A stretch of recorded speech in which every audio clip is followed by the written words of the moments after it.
안녕하세요. 글로벌 태극입니다.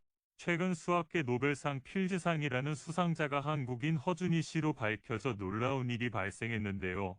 필즈상이라는 말 자체가 노벨상에 수학이 없어서 만들어졌다는 풍문도 있습니다. 풍문 중 하나를 소개해주자면 노벨이 살아생전에 사랑했던 여성이 있었는데 삼각관계에 있던 남자가 스웨덴의 대표적인 수학자 리타 그래플레르라는 사람이었습니다. 또 다른 풍문으로는 노벨상 자체가 세상을 이롭고 정의롭게 하는데 대단한 발명이나 발견인데 수학은 이와 관계가 없다고 여겼기 때문입니다. 수학이라는 것은 어떻게 보면 기초이론인데 과연 세상을 발전시킬 영향이 있는가에 의문점이 있었던 것이었죠. 이러한 상황에서 당시의 수학자들은 노벨상처럼 권위 있는 상이 필요한 의견이 모아지고 있는 상황이었고, 당시의 캐나다 수학자인 존 찰스 필즈라는 사람이 캐나다에 유치하기 위해 노력했습니다. 이 당시에 전 재산을 필즈상에 기부를 하게 되었고, 필즈상은 월드컵처럼 4년마다 한 번씩 열리게 되었는데 오로지 수학자들에게만 수여하고 있습니다. 4년마다 상을 주는 이유는 세계수학자 대회가 4년에 한 번씩 열리기 때문입니다. 노벨상은 매년 주는 거에 비해 대조적이죠. 이 상은 특이하게도 모든 연령대의 수학자들이 받을 수 있는 게 아닌 젊은 교수, 젊은 수학자 즉 40세 미만의 수학자들에게만 수여하는 상입니다. 1월 1일 기준 40세 미만이기에 생리를 고려하지 않는 실질적으로 40세 이하라고 보시면 되겠습니다. 노벨상 같은 경우 일생을 과학 분야에 몸바쳐 일한 사람들에게 수여하는 것과 다르게 젊은 사람에게만 준다는 상이라는 점이 대조적인 상황이죠. 필즈상에는 우리가 예전부터 유명했던 페르마의 마지막 정리를 증명한 앤드루 와일스는 41세라는 나이 때문에 필즈상을 못 받게 되어 한때 필즈상 자체가 너무한 게 아니냐라는 말이 오가고 있습니다. 상금은 1,500만 원 수준의 작은 금액으로 노벨상 수여금 10억 원에 비해 턱없이 부족한 상금입니다. 그럼에도 불구하고 40세 미만의 젊은 수학자들에게만 수여하기에 노벨상보다 받기 훨씬 어렵다는 현실입니다. 40세 이전의 수상자가 되려면 최소 30대 초중반에는 세계적인 수학적 연구 성과를 국제적으로 인정받아야 하기에 시간이 매우 촉박한 상태에서 결과물을 일구어내야 한다는 점이 매우 힘들다는 것입니다. 이러한 현실 때문에 노벨상은 947명, 필즈상은 64명이라는 믿기기 어려운 수상자의 숫자입니다.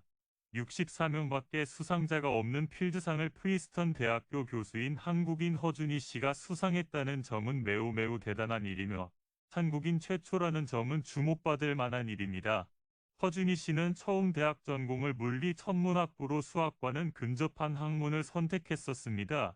그 허준희 씨가 대학 시절에는 무엇을 하고 싶었다는 진로를 정확하게 정하지 못했었습니다.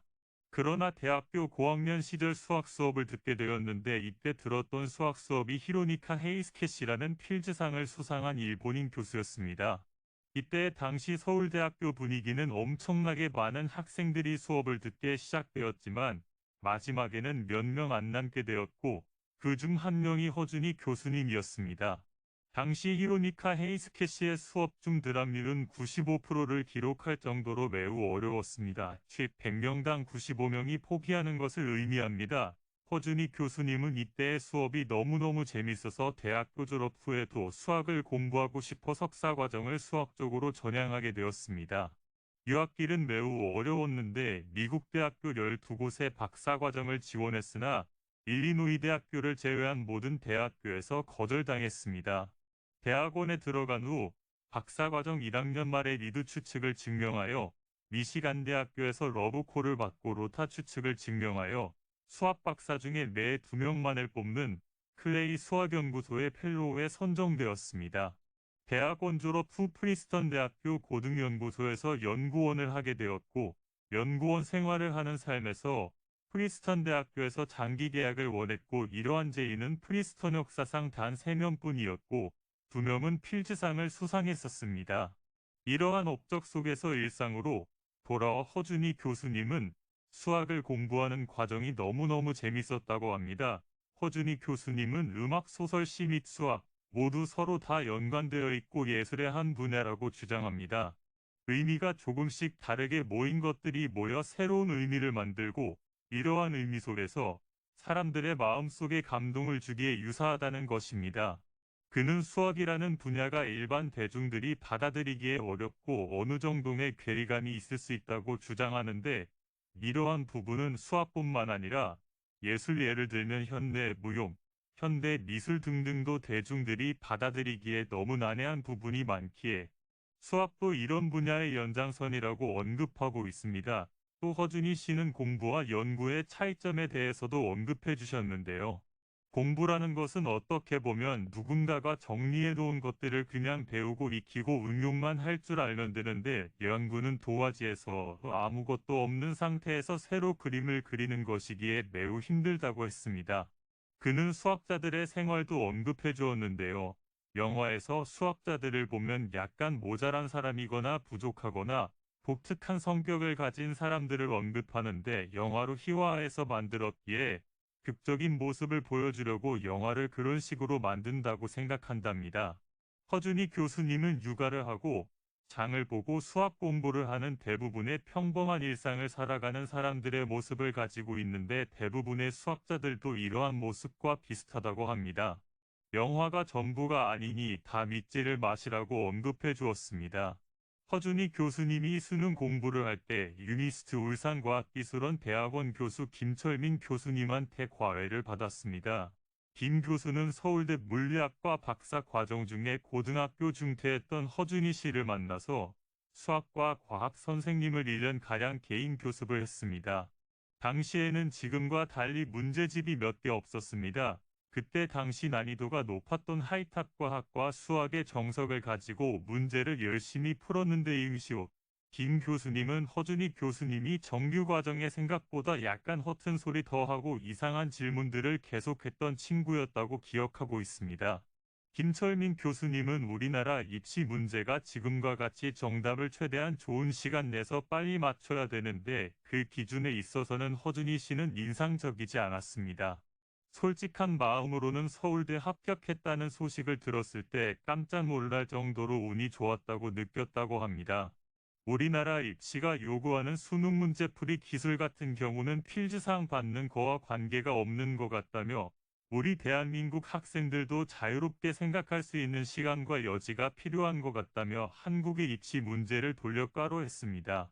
혹자는 말합니다. 허준희 교수님이 한국에서의 교육 시스템의 환멸을 느껴서 미국으로 넘어가서 성공한 거라고 언급하지만, 허준희 교수님은 한국의 교육 시스템에서도 적응하여 서울대도 진학하셨고 그 자리에서 더 넘어서서 미국에서도 성공했습니다. 한국의 교육 시스템이 옳다고 할 수 없으나 특정 위치에서 항상 최고의 자리를 지키며 노력한 행동들은 무시할 수 없는 자세라고 볼 수 있습니다. 현재 허준희 교수님은 프린스턴 교수에서 한국고등과학원 즉 카이스트에서 석좌 교수로 활동하기 시작했습니다. 아무리 미국 국적이라고 해도 왜 한국 수학의 후학을 위해 한국에서 교수를 다시 하기 시작했을까요?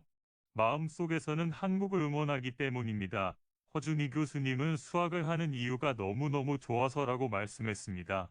한국인 모두 알고 있을 겁니다. 한국에서 연구하는 것과 미국에서 연구하는 것 중 무엇이 더 연구하기 수월하고 획기적으로 전념할 수 있는가에 대해서 물어보면 한국인 모두 미국에서 활동하는 것이 더 수월할 것이라고 할 것입니다. 허준희 교수님도 이런 상황을 알았기에 미국에서 공부했고 유학을 했을 겁니다. 이유가 어찌되었건 최초의 한국인이 필즈상을 수상했다는 것은 축하해줄 일일 것입니다. 최근 스태그플레이션으로 인해 경제 상황이 매우 힘든데, 이러한 상황 속에서 기쁜 소식이 구독자님들에게 힘을 주었으면 합니다. 아무쪼록 힘든 코로나 시기도 극복한 만큼 이번 7월 달에도 파이팅 하시길 바라겠습니다.